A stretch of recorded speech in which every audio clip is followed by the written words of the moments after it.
ఎవరు చెప్పినా పైన ఉన్న మా అధికారుల యొక్క ఆదేశాల మేరకే ఇవన్నీ కూడా చేసినామని చెప్తా ఉన్నారు. అంటే సమాచారాన్ని సేకరించారు. ఇవాళ సమాచారాన్ని అందించడమే కాకుండా వాళ్ళు ఆదేశిస్తే దాన్ని కాలబెట్టేటువంటి దుర్మార్గాలు కూడా ఊడగట్టమని చెప్తున్నారు. దాన్ని మొత్తం తీసుకుపోయి మురికి కాలంలో వేసినాం, మూసిలో వేసినామని చెప్తా ఉన్నారు. స్వయంగా ప్రభాకర్ రావు గారు చెప్పిన మాట ఏంటంటే, నేను ఆదేశించినటువంటి వాళ్ళ ఫోన్ నంబర్లే కాకుండా ఇవాళ కింద ఉన్న వాళ్ళు ఇంతకుముందు చెప్పిన ప్రణతిరావు గారు కావచ్చు, భుజంగరావు గారు కావచ్చు, రాధాకిషన్ రావు గారు కావచ్చు, ప్రైవేట్లో ఉన్న శ్రావణ్ కుమార్ రావు గారు కావచ్చు, వీళ్ళందరూ వేరే ఫోన్లను కూడా ట్యాప్ చేసిండ్రు. బిజినెస్ పీపుల్ ఒక ఫోన్ నంబర్లు కావచ్చు, సినిమా రంగంలో ఉన్న వాళ్ళు కావచ్చు, ఇవాళ అనేక వాళ్ళ ఫోన్ ట్యాప్ చేసి బాధ అనిపించే sad part of the democracy. ఒక రాష్ట్రానికి గవర్నర్గా ఉన్న ఇంద్రసేన్ రెడ్డి గారి ఫోన్ ట్యాప్ అయిందంటే, ఈ రాష్ట్రంలో ఉన్నటువంటి ప్రజాస్వామ్యాన్ని కాపాడే, ప్రజాస్వామ్యాన్ని అమలు చేసేటువంటి జడ్జిల ఫోన్లు ట్యాప్ చేయడం, స్వయంగా మంత్రుల ఫోన్లే ట్యాప్ చేయడం, ఎమ్మెల్యేల ఫోన్ ట్యాప్ చేయడం ఇవాళ ఎంత దుర్మార్గమైందో మనకు అర్థం కావాలి. చివరికి వాళ్ళ డిపార్ట్మెంట్లలో పనిచేసేటువంటి హెచ్ఓడీల ఫోన్ కూడా ట్యాప్ చేయడం, పోలీస్ అధికారుల యొక్క ఫోన్ కూడా ట్యాప్ చేయడం, ఇది ప్రజాస్వామ్యానికి పాతరడానికి పరాకాష్ట అయింది. ఆనాడు 1975 ఇవాళ 50 సంవత్సరాలు అవుతుంది. ఆనాడు వ్యక్తుల స్వేచ్ఛను హరించి ప్రజాస్వామ్యాన్ని చెరబట్టి మొత్తం దేశాన్ని జైలుగా మార్చి ఆనాడు ఇందిరాగాంధీ 1975లో ఎమర్జెన్సీ చట్టాన్ని బట్టి వేల మంది మీద కేసులు పెట్టి వందల మందిని జైలు పాలు చేసి ఇవాళ కొంతమందిని అడ్రస్ లేకుండా సావగొట్టినటువంటి నల్ల చీకటి అధ్యాయాలు మళ్ళీ ఇవాళ ఈ రూపంలో కనబడతా ఉన్నాయి. నేను ఒకటే డిమాండ్ చేస్తూ ఉన్నా, ఇవాళ 50 సంవత్సరాలు గడిచింది ఈ దేశంలో, ఎమర్జెన్సీని తీసుకొచ్చి 50 సంవత్సరాలు గడిచింది.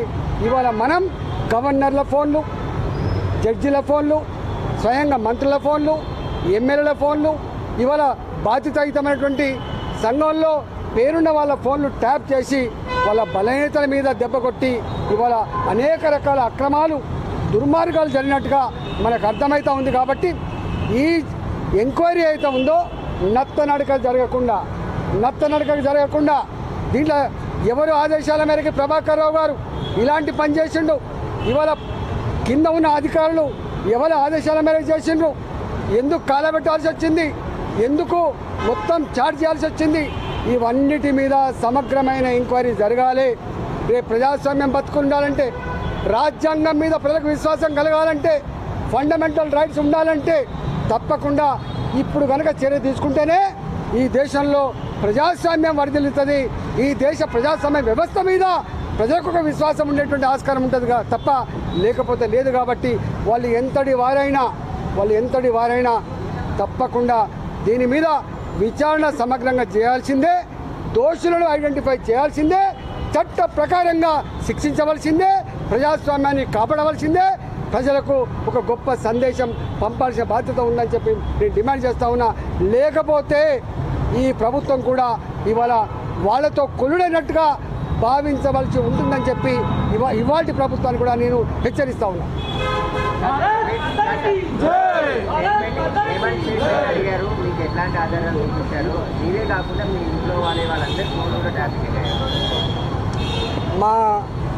మా వైఫ్, మా భార్య నడిపేటువంటి జమునా హ్యాచరీస్ ఫోన్ నంబర్లు కూడా మొత్తం ట్యాప్ చేసిండు టోటల్గా.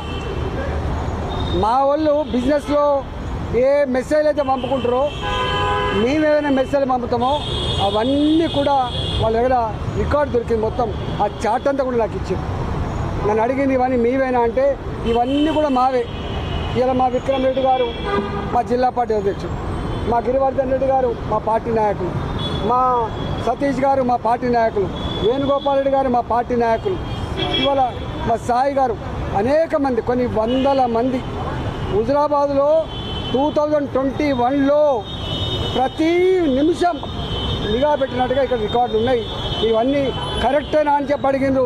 ఇవన్నీ కూడా కరెక్టే అని చెప్పొచ్చినాం మేము. సార్ ఇంకొకటి, ఈ అధికారులకి ఎవరు ఆదేశించారు అనుకుంటున్నారు, వారి అధికారులు ఎవరు ఉన్నారు, అది ఎవరు, వారి మీద ఎట్లాంటి చర్యలు? ఇవాళ నేను మళ్ళీ చెప్తున్నా, వీళ్ళ శశపిసలకు ఆస్కారం లేదు. ప్రణీత్ రావు గారు కానీ, మీకు శ్రవణ్ కుమార్ కానీ, లేకపోతే రాధాకృష్ణరావు గారు కానీ, తిరుపతయ్య గారు కానీ, వీళ్ళందరూ కూడా చెప్పిన మాట ఏంటంటే, మేము బాజాప్తా ప్రభాకర్ రావు గారి ఆదేశాల మేరకే ఫోన్ ట్యాప్ చేసినాము, ప్రభాకర్ రావు గారి ఆదేశాల మేరకే ఈ సమాచారం అంతా కూడా సేకరించి ఇచ్చినాము. ప్రభాకర్ రావు గారు కూడా ఒక స్టేట్మెంట్ ఏమి ఇచ్చిందంటే, నా కింద ఉన్న అధికారులు కూడా నేను చెప్పే ఫోన్లను చేసిండ్రు, చెప్పని వాడు కూడా చేసిండ్రు అని చెప్పి, అంటే ఇంత మిస్యూజ్ చేసిండ్రు. ఎవరి ఎవరి ఎవరి ఎవరి అండతో?